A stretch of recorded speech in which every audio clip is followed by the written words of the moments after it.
Greetings, everybody, and welcome to the Faith and Fandom Artists Alley Aftermath for Soda City Comic Con 2026. This is the annual large-scale Comic Con that takes place in Columbia, South Carolina. It is my first time doing Soda City Comic Con ever, and I've wanted to do this show for a long time. It usually ends up not being a possibility, because normally I only get 5 Sundays off a year for Comic Cons to go along with my actual church job. And B, it also corresponds the same weekend as Wake Forest Comic Con, and Wake Forest Comic Con is a lot more easy to get acceptance to than Soda City, because Soda City is a bit more in demand. So either way, this was my first year doing Soda City. It is a 2-day Friday or Saturday and Sunday show, but based on the emails and everything that they do, they highly recommend all artists and vendors to come in on Friday and at least drop their gear off, which does sound like a logical life choice. But yeah, it was a good experience. It was a good time with my daughter, and we had a good overall adventure with it. And so just wanted to share some of that with you and how that whole thing broke down. So, yeah, I will be honest and critical, but also not be a jerk in how things went, which is what usually my goal to do whenever I do these show reviews. It still, throws me off sometimes when I'll go to a show and they'll say, hey, we listened to your review from last year. So that's just one of those things that you have to kind of be wary of, that like if you're going to get on the internet and review people's Comic Cons, they might actually listen. So yeah, so we're going to review Soda City Comic Con 2026, talk about how that went, and because overall it was a good show. Very glad I went. Good time with my kid, but let's get going with it. First off, I booked this show. I don't remember why.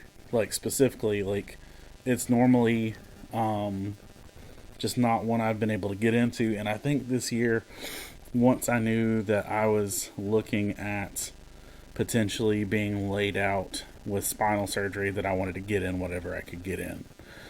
So I did this show when I normally don't get to do this show. And I want to say that Soda City reached out to me before Wake Forest responded to me. Because I normally do Wake Forest, and I feel like Soda City responded to me faster. And, sometimes it's just that simple. Even if it's a matter of hours or days. But on Friday of this past week, we loaded up the car. All of my books, all of my merch, and my daughter loaded up her pen business, because she makes little cutesy Disney pins and stuff. And we geared up for the ride. It's only like a 2-hour drive.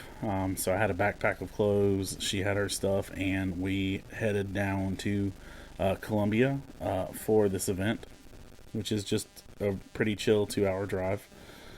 We made sure we got everything loaded and got comfortable, got drinks and snacks for the road and candy and all the things, and we headed out. Pretty chill drive. We did the obligatory Buc-ee's stop, but even though Buc-ee's is like literally halfway between there and the con, we did stop at Buc-ee's and got drinks and such, and then eventually we got to the convention center in Charleston, or Columbia. I'm going to say Charleston a lot. It just gives me that vibe. We got down to the convention center in Columbia.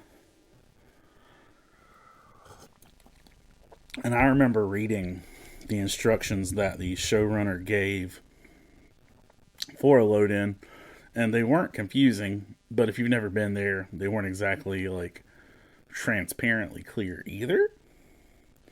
But the deal is, if you've loaded in a con before, you've got a good chance that you would figure out where to load in. Just because you know where to find loading docks and things of that nature and easy access. Um, so this, we rolled up to the. By the way, I appreciate the questions on the Rocky movies. I'll gladly answer that another time. I'm doing a review of a Comic Con right now, but I will follow back up with you if you hit me up. Our TikTok is live while we're recording this. But we got to the loading dock, and right when we were getting there, thunderstorms were like dramatically overhead as we were unloading our car. Like lightning was popping overhead, and we were just trying to make it into the building before the bottom dropped. And for the most part, we did. I think we got a little moist, but nothing like horrendous.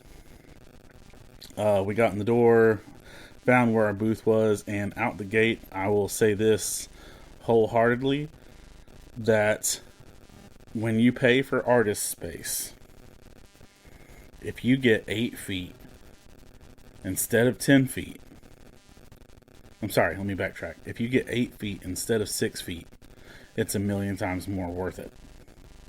You can do so much more with an artist's 8-foot space than an artist's 6-foot space. Just saying. All day, every day, it makes a huge difference. And so I was very grateful that A, they provided tables, and that B, that they were in fact 8-foot tables.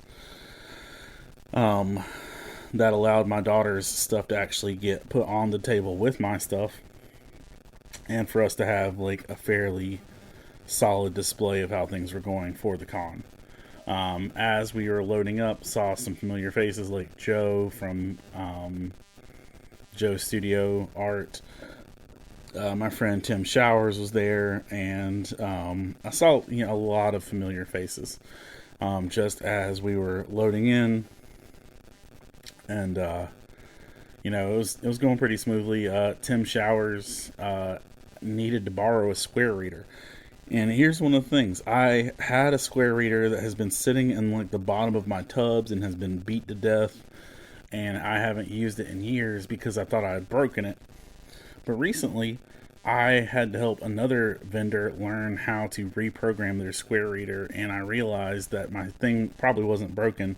It just needed some attention. So I was like, I think I can hook you up. And so I was able to give Tim a square reader for the weekend, and he wouldn't have been able to do his show without that square reader. So I was able to be a blessing in that capacity. And then Joe he didn't bring enough, what do you call them? They're like the plastic things that you put 11 by 17 prints in, the display bags or whatever. He forgot his, and because I had bought a bunch for the prints for the attorney, I had enough that I could share with Joe and actually let him have some of those as well. So Joe, I was able to bless 2 of my artist friends literally before I even got my booth set up. So that was nice with that. We took our time. We set up. We chit-chatted with our neighbors, and Carmen and I just had good conversations, and it was nice just to hang out with her as we were doing stuff. And yeah, it was a good time as we set up, and I want to say that we finished pretty close to like 7:40 setting up, which was not the fastest or slowest we could have gone, but we got set up, was happy with the display, got everything how we wanted it.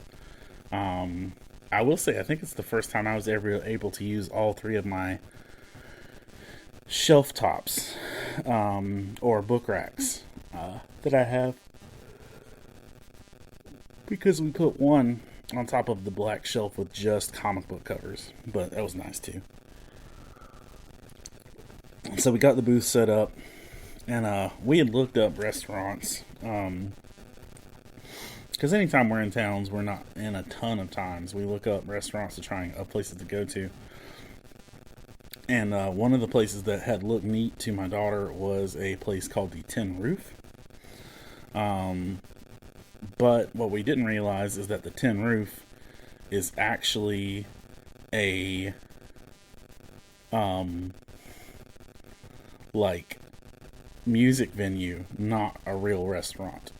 It's connected to a place called the Senate, which is another music venue. In fact, we had just seen like not Judah and the Lion, Ren Collective there not too long ago. But it was one of those places that was definitely not our food choice. So we decided to go find our hotel, and we didn't realize this. And I think I planned this. I'll take credit for it. Is that somehow I managed to get a hotel within 0.2 mile of the convention center. And it's not an area of Columbia I've ever really spent time in. And so it turned out literally everything was in 0.2 to 0.3 miles of where we were going to be for the weekend. Hey, Julie, what's up, fam? So we were staying at the Hyatt downtown in Columbia. And I drove around twice around this big city block, and I did not see the hotel, did not see where we were going. And literally the hotel was like Diagon Alley in the heart of Columbia. Like you couldn't see the building because it was like sandwiched in between other buildings. And like if you weren't looking, this hotel was completely hidden. But we finally found it. We parked, and then literally every good food option for the city of Columbia was within walking distance. And so we unpacked, we took some showers, and we asked the concierge at the hotel like where she would recommend going for dinner. Her two recommendations were Old Chicago Pizza, and then a place called Grill Marks, and were her two recommendations for semi-casual but still good, without having to be like completely surrounded by like the full club scene.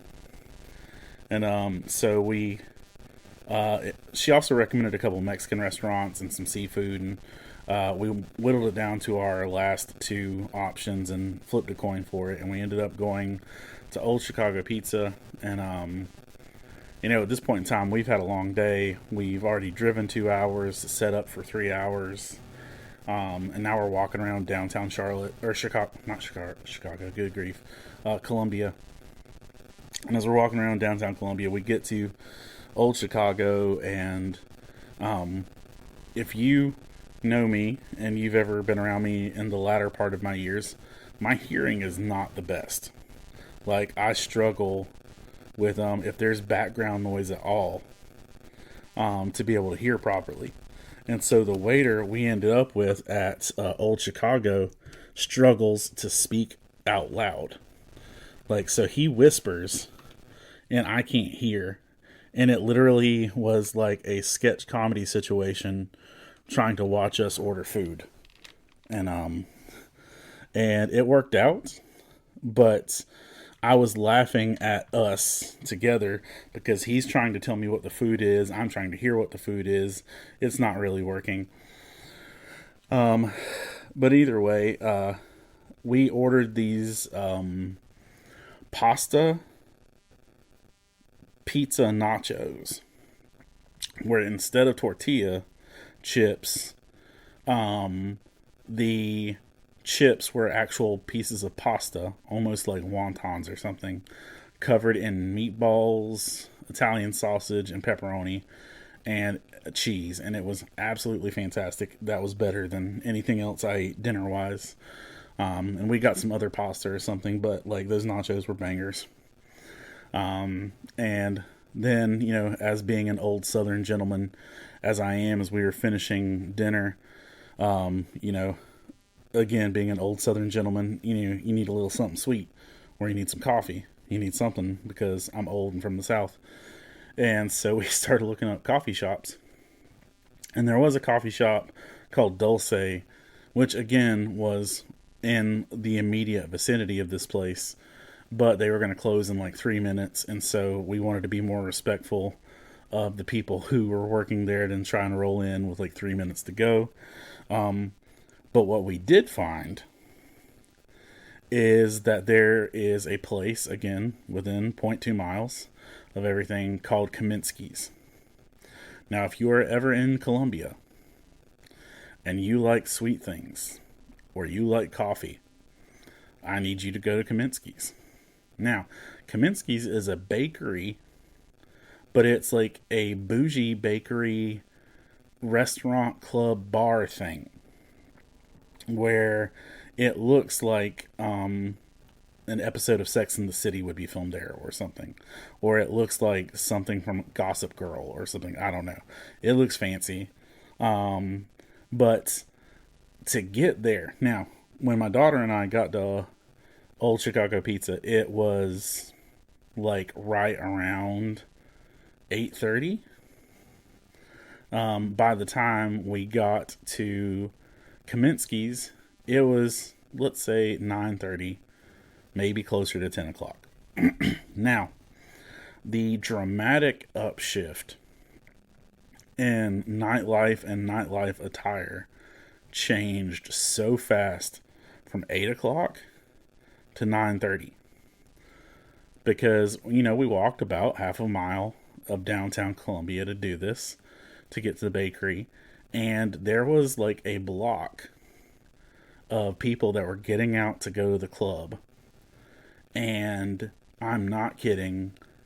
It looked like a Pokemon community day for skinny little girls in black skirts and white tops. Because I'm not kidding.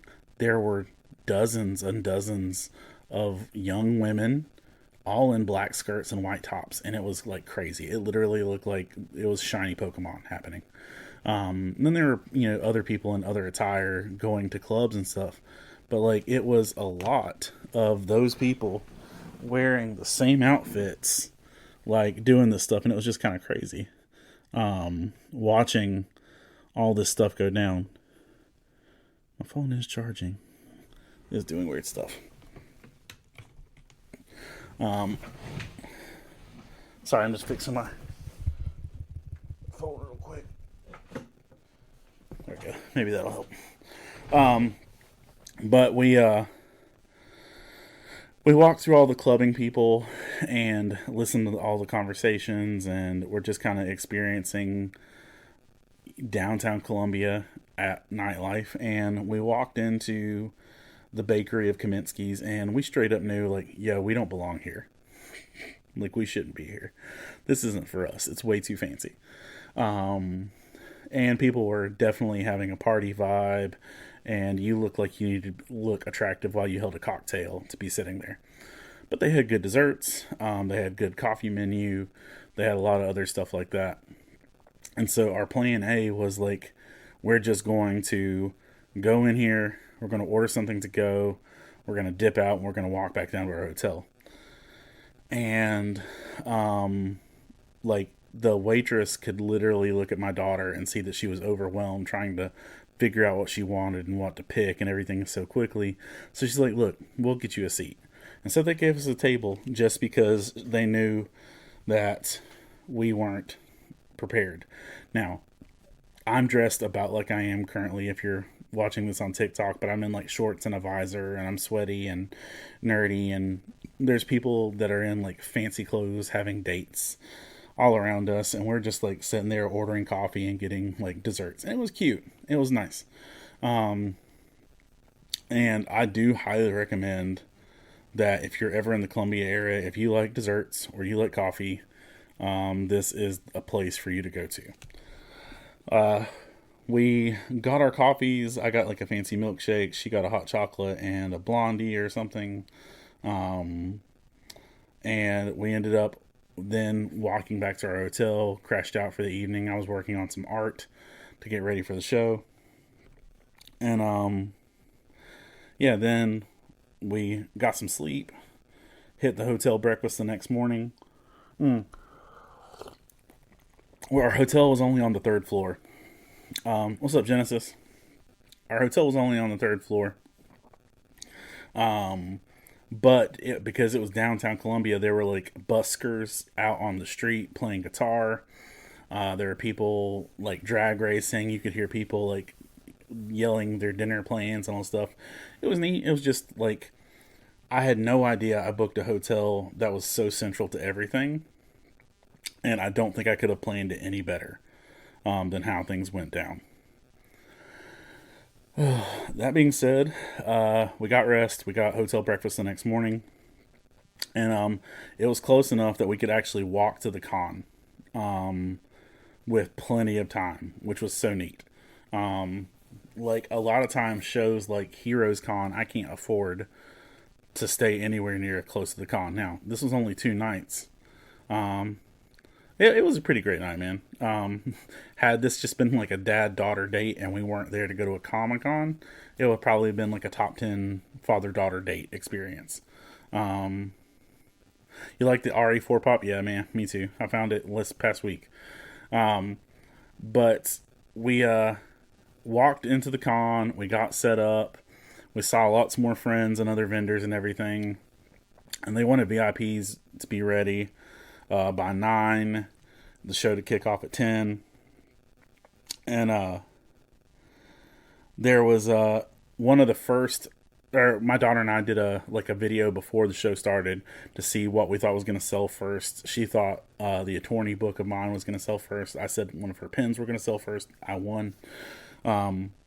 But one of the first families that stopped by the booth, it was a solid crowd, man. Genesis asked what was the crowd like.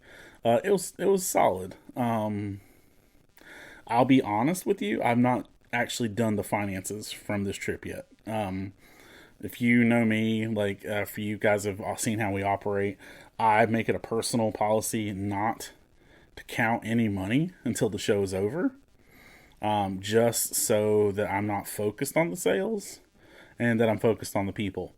That being said, it's been a busy 24 hours, and I've not actually had time to open my bank account or my cash box. But I did sell enough stuff that I know that stuff was moving. The crowd was good. I would not complain. I would do the show just on the crowd at any given point, honestly.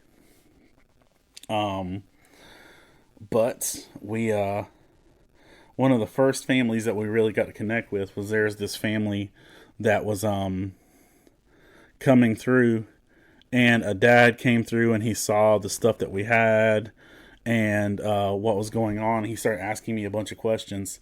He's like, where can I find your stuff? And I was telling him, and he's like, because listen, I've got this whole crowd, and he pointed to all of his kids. He says, I do devotions with my kids every night, and if you're telling me you've got anime devotions that I could do with my kids, I need to be doing these. And he just looked at his kids and he's like, if I got these, would you guys do these with me? They're like, yeah. And I'm like, well, you can find all of our devotions free on our website. You don't even have to buy the books. And so that was one of the first interactions we had. That was really good. Uh, and it was encouraging. It was like out the gate, okay, this is a good reason for me to be here. Then a little while later, and I want to say this dad's name was Brett. Another dad came up to me, and at this point I'm mid show. I'm like sitting there drawing, like, hey, how you doing, and like doing sketches for people. And this dad walked up, and he just says, "What's your response like in places like this?" And I was like, it's about 40, 60. And I explained to him, and he's like, he was just honestly surprised and kind of shocked that we were there and that we were doing what we were doing. And I told him, we've been doing this for 13 years, and we do Geek Church, and we do all these other things. And we got to just share with him, and he was just surprised because he didn't expect to see anything gospel-centered or gospel-encouraging in this space. And he was really blessed by it. And so it was just...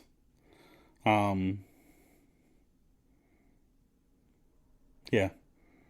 It was nice. What was the, um, he said something. Oh, he was appreciative, and he also really liked wrestling, the wrestling presence, because I think I had something with wrestling as well. Um, but right out of the gate, within the first couple hours of the show, I had two parents that were super grateful that I was there, and ways to connect with their kids. So for me, that's a win. It doesn't really get much better for what I'm trying to do than that type of situation. Um, the Simpsons, Jordan and Christine Simpson. Um, it is Christine, right? Am I saying that right? I swear, I start talking and then all of a sudden I forget people's names I've known for like 30 years. Um, but the Simpsons came by, and they are in generally, and I think they had messaged Friday and asked like where my booth was and everything else. And yeah, it is Christine. They'd asked where my booth was, and so I generally assumed that meant they were coming by, but they came by. Magic says you don't know what all I do, but that's so cool of an idea. Uh, Magic, in general, I have a book. See, I have 12 books that are geeky devotionals and Bible studies. Then I have some like just Bible studies that are random, Bible studies that aren't geeky. Then I've got a couple kids books. Then I've got stickers that have different themes and messages and stuff like that. And I give away free bracelets, and we make art. And then up until a couple months ago, I used to have T-shirts too. And then I stopped doing T-shirts just because of life complications. We'll say that. Um, Genesis, thanks, man. I appreciate you, dude. I'll be praying for you too. I've got a book signing this weekend. I'm going to try and be a grown up for too. But the Simpsons came by, and they brought binders, little small binders of Pokemon cards for me to give out to kids. And if you're familiar, I usually try and keep Pokemon cards on hand if I've got them. I've got a friend named Ben who supports, and he gives a lot of Pokemon cards. And or I'll take the ones that I've gotten myself. And if there's a kid who's just wearing Pokemon or looks like they'd like Pokemon, I'll ask the parents if they could have them, and they let them roll dice. But like the Simpsons brought me Pokemon cards, and we gave those out pretty quickly. They also got stuff, and were being supportive. But Jordan left me with two sketch covers to do as commissions. So he gave me a Battle Beast #1 and an Amazing Spider-Man #1 that I'm supposed to do a sketch cover for. So we're gonna see how that goes. I haven't done those yet. Just again, I was sketching the whole weekend, just trying to keep up with commissions and to keep my notebook not empty for sketch cards, which was great. But like sketch cards were flying. Like people came by and bought like whole clumps of anime or stuff like that, and it was super grateful for it. Um, and but the Simpsons, they were a big blessing as well. Um, Eventually, at some point, my daughter went and got like hot dogs from the concession stand, and I'm a lot more likely to bless other people than I am to spend money on me in most cases, like for essential things. And she knows that I would like probably not spend money on myself for food at a convention, but I just gave her my credit card. I was like, you get whatever you want, and you just get me something. And she brought back two sad looking hot dogs. And I was like, "Why did you get hot dogs? I know you wanted chicken fingers and fries." She's like, because I know you wouldn't want it. You wouldn't have spent money on chicken tenders and fries. I'm like, dude, it was just like a sweet moment. Just because she was that, you know, being the little kid that she is. I did two sketch covers that day, though. I did do She Spawn #1 and If Destruction Be Our Lot #1. You can see photos of those in our socials. And then there was a young lady who was in a Faith and Fandom shirt. She's part of the family who does coasters and tumblers and stuff, and they're just a really cool supportive family as well. And she came by wearing a Faith and Fandom shirt, and just for real, super honest, it makes me giggle and a little giddy every time I see somebody walking up to my booth in one of my shirts. Just honestly, especially now that I'm not carrying shirts anymore. Like, I know that that's a limited edition. That's the last time. I may have been carrying shirts for 13 years, but I also know that they're not out there in the world, and that's somebody's shirt that they brought. So that's just kind of cool. But this lady came up, and we had a good conversation, and we were talking about, or she grabbed the Mary and Martha book and something, and I mentioned something about poetry. She said she really liked poetry, so I showed her my poetry book, and then she ended up getting the attorney as well, and I gave her discounts, just because, me, if I'm usually trying to give stuff away cheaper than I need to be anyway, and so she got the poetry book and some other stuff, and she left me with some sketch requests of doing like a Tom Baker sketch and a Matt Smith sketch and an adipose sketch. So I was going to work on those, and but then she showed back up at the booth 30 minutes later. She says, I read the entire poetry book, like in one sitting at her booth. She read my poetry book, and she said, this one is my favorite and this one is my favorite, and she showed me which two. And honestly, like, those are like kind of emotionally like vulnerable poems, so I'm just like, oh, hi, thanks.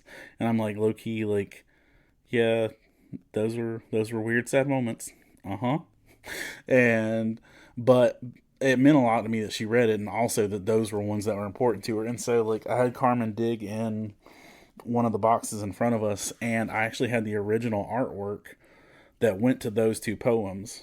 So I was able to give her the artwork that went to those two poems, and which was really neat. Then, as right after that, a dad came up, and he's like, I want to buy your One Piece flag. Now, I had my bookshelf set up with my comics, my sketch cover comics on a bookshelf. I like, Magic says that's generous and kind. Dude, I just like, if I have something that has the ability to bless people, I want to do it. But stay tuned, though, because I'm about to tell you a selfish story. So, here we go. This dad had come up, and he's like, I want to buy your One Piece flag. I'm like, no, man, it's my One Piece flag. It's like, I'm not really selling it. It's just there to make sure the back of my shelf's not ugly. And I love One Piece and all these things. He's like, 20. And I don't look at him. He's like, 30. He's like, 40. And like, my face kind of twitches when he says 40. And I'm like, he's like, I'm going to come back around. I'm going to think, and you think about it.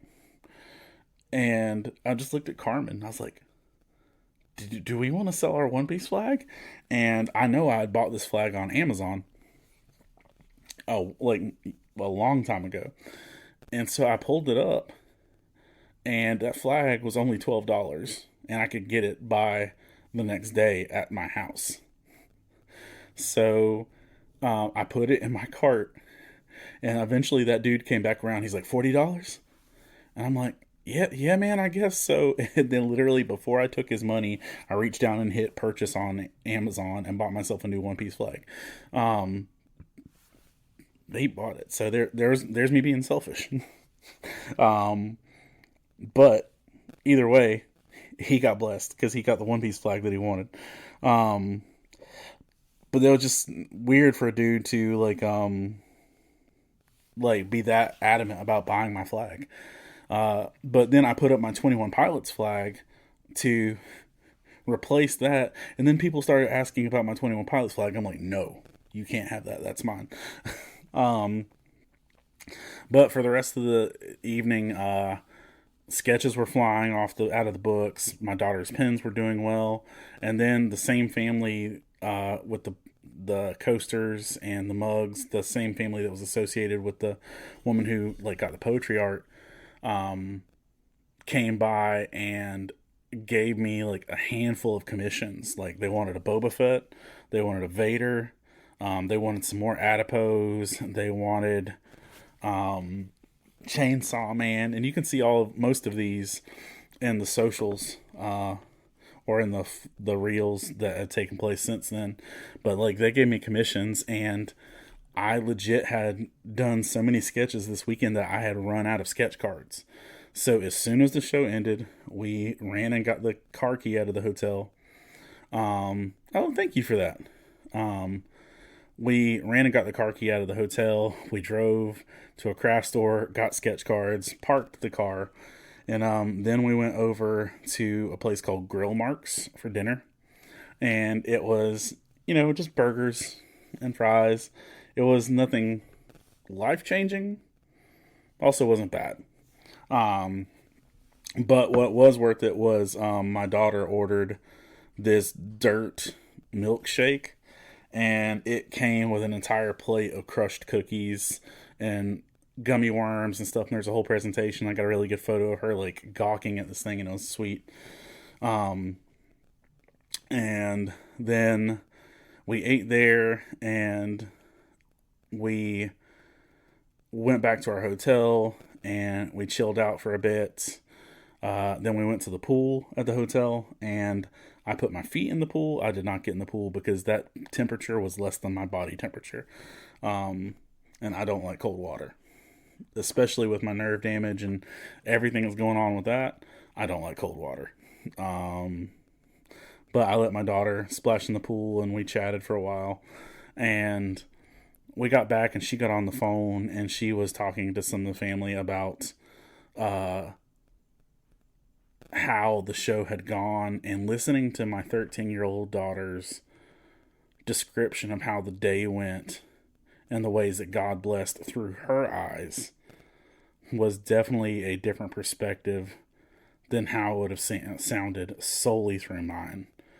Because she had a really focused perspective on the way God was blessing. And even before we were done for the night on Saturday, she asked me what my goals for Sunday were. And she was just being a really good encouragement. I told her that I wanted to be able to give somebody hope when they thought they didn't have it, that if there was somebody who had anger or aggression towards God, that I could help calm that I could be a connecting piece. Like, I gave her like 3 or 4 things that just sounded really weirdly specific. And but she asked, and I think her asking was like one of the better parts of it. We did go back down to Kaminsky's, and we went through the gaggle of club going young folk. And this time it was too crowded for us to be able to actually go into the place and sit down. So we got a coffee and then walked back. And, after doing the walk there, it was pretty good. What's up, Billy? But we went in there, and again, I do highly recommend, if you're ever in downtown Columbia, check out Kaminsky's. It is just a neat little place to stop. It was one of the highlights of our trip for sure. If it was one of those places that had stickers or shirts or hats, I probably would have bought one, but they were too cool for that. But it's fine. We went back. I did some art to do some preliminary penciling for the sketch commissions that we had gotten. And I did some posting for church, because church still happened even though I wasn't there on Sunday. And I needed to make sure I got that stuff done. And then after that, we crashed, got up the next morning, packed our bags, got breakfast at the hotel, loaded everything, and went and eventually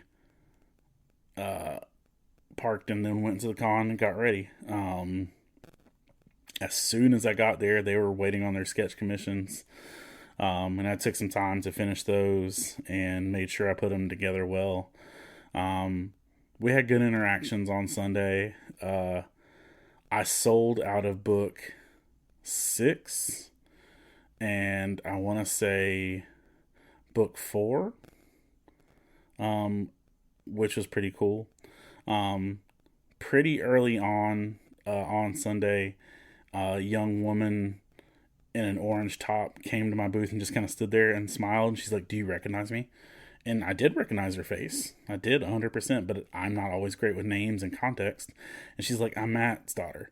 And Matt and Johnny Livingston were folks that I attended college with in Bible college near Columbia, South Carolina, back in 2000, spring of 2000.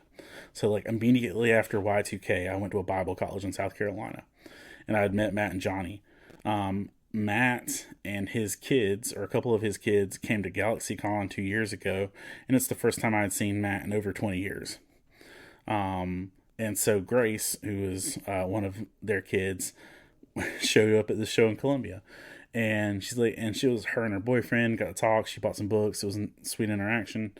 And she's like, by the way, my family is coming later. And I was like, oh, cool. Literally about an hour later, two other kids showed up at the booth and said, hey, do you remember us? I was like, you're Matt's family. They're like, yeah, we're the cousins or the nephews and nieces. And they're like, I was like, yeah, Grace is here. They're like, oh, we didn't know Grace was here. And they're like, we want to let you know our family's coming later. And so it was like just literally like getting like little pebble drops of like, hey, we're here. A woman stopped by the booth a little bit later, and she was picking up book 6, and she's like, I asked her first off, like, are you familiar with these? She's like, oh yes. And she picked up book 6, and she's like, do you have any other copies of this? And I'm like, no, that's my last one. And I know the humidity in here has got it all like bendy and everything. I was like, but I will give it to you at a discount. She's like, sold, and I sold it to her for $5. Just because if you aren't aware, paperback books in a humid convention center always curls. And so I spend a good chunk of my time like shuffling them back and forth to keep their edges from curling up too much. But she started talking to me, and she was the sister of Johnny. And she was probably one of the most unexpected blessings I had the whole weekend. And I'll tell you why. She told me, I've been following you since you started this. She's like, almost 15 years ago. Was crazy to hear someone say that. She's like, I've been following you like when you announced that you were going to start writing these things. And she's like, I've been following you along, and it's really great to see your progress and to see what you're doing and what you're accomplishing with this. Now,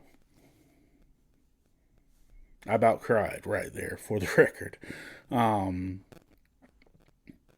Because for an adult that I've technically never met to say I've been following your progress with this for more than a decade was a lot. Because I'm going to tell you this, I've got family that's not paid attention to anything I've done for the last decade. I've got like people that I've known my whole life that don't know anything about what I do. But this person I've never met has literally been following along and praying for and encouraging and supporting this for 13 years. And that just threw me. She's like, by the way, my sister and Matt are coming later. I'm like, okay. It was a weird situation. Now it felt like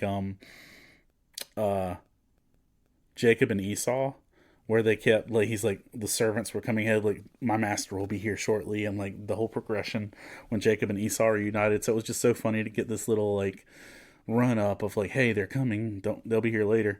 Then eventually, like, Matt, I saw Matt in front of my booth, and I looked over, and Johnny was like over there, and like we waved and we talked, and like we haven't talked in 26 years since college. And you know, they've got kids that have grown up and moved out, and they've got grandbabies and, you know, adulting, and we just talked about parenting and life and growing up, and we had good conversations, and you know, gave a hug and called it a day.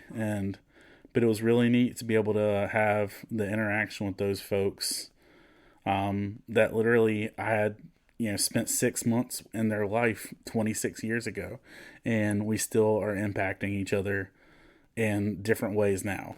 And I just think that's a crazy way of how God works things out. There's a lot of other stuff that happened on Sunday, but like honestly, that whole experience with their family was one of the bigger aspects of it, and that kind of like took my focus and encouragement of the day out. Um, yeah, it was good. It's a good day. Um, I made sure everybody that was owed a sketch got their sketches, and then I finally got to a point where I was like, okay, I'm done drawing because I'd drawn for 2 days straight, and and it got to the point, and by the way, y'all, this is how much I drew. I was falling asleep while I was drawing, which is dangerous when you're doing inking. Um, there's a Boba Fett sketch that I drew for that one family, and I can point to some interesting design work on the Boba Fett sketch that's only there because I fell asleep while I was drawing Boba Fett. Um, and probably another sketch too, but I kept falling asleep while I was drawing, so I was like, I can't do this anymore. I'm gonna fall asleep. And so it got down to about the last hour of the show, and my daughter had a Switch 2 with her the whole time. She was like playing Pokapia, and I was like, hold on, is Smash Brothers in there? And Smash Brothers was the game that was in the cartridge. I was like, break it out. And so for the literal last hour of the show, we played Smash Brothers. And I'm just going to say, it was probably some of the most fun I've had in a long time, is just playing an hour of Smash Brothers at a Comic-Con, smiling at people as they wave by, and just beating the daylights out of my daughter. And then I got humbled real fast because I main with Samus. I've played with Samus since Smash Brothers first came out, and I will say that wholeheartedly, I'm pretty doggone good with Samus. I feel like I can take on about anyone. So my daughter hit random, and I chose Samus. I was like, oh, I'm so sorry. I didn't realize you were gonna yeah, Samus will do it, man. I said, I'm so sorry. I didn't realize you were choosing random. I shouldn't have chose Samus. And she's like, why? I was like, oh, because I'm going to beat the crap out of you now. And she's just like, wait. And I don't remember who she had. I think it was not Olimar, but the other dude from Pikmin. She beat me. Now, the level did help, but straightforward, she beat me. And she was so proud of herself for beating me after I talked trash about Samus. But yeah, she beat me. We also, on the way to the con that morning, we stopped at Dulce and got coffee. By the way, just realized that. But we finished out the last hour. We played Smash Brothers. We packed up our stuff. We packed up and loaded up in 40 minutes and was in the car moving within 40 minutes, which was a pretty record time. We were going. She slept for probably the first hour of the drive back. We stopped at Buc-ee's once again and got dinner and gas and everything. And then got to the house and loaded up. And it was pretty quick and over at that point in time. When and where is your next con? I have an author book signing at Legal Grounds Coffee Shop this Saturday. Which that's not really a con. That's just going to be me sitting there drinking coffee and sketching and being weird. My next con will be at the Brothers Boyd Comic-Con in Havelock, North Carolina on September 12th. After that will be Empire Comic-Con in Springfield, Georgia on September 19th. And then Boone Comic-Con on September 20-something. And then Row Comic-Con on November 14th. And I will be in limited health and capacity because I will still be recovering from spinal surgery at that one. But I should be like a viable human at that point. But I'll say this. This was a good show. Setup was good. The prices were good. To my knowledge, the sales were fine. I didn't do bad, I don't think. I know like one credit card like summary from Saturday was at least covered my table. And that was just credit cards on Saturday. But it was a good experience. Thanks, man. I'm having spinal surgery on September 30th.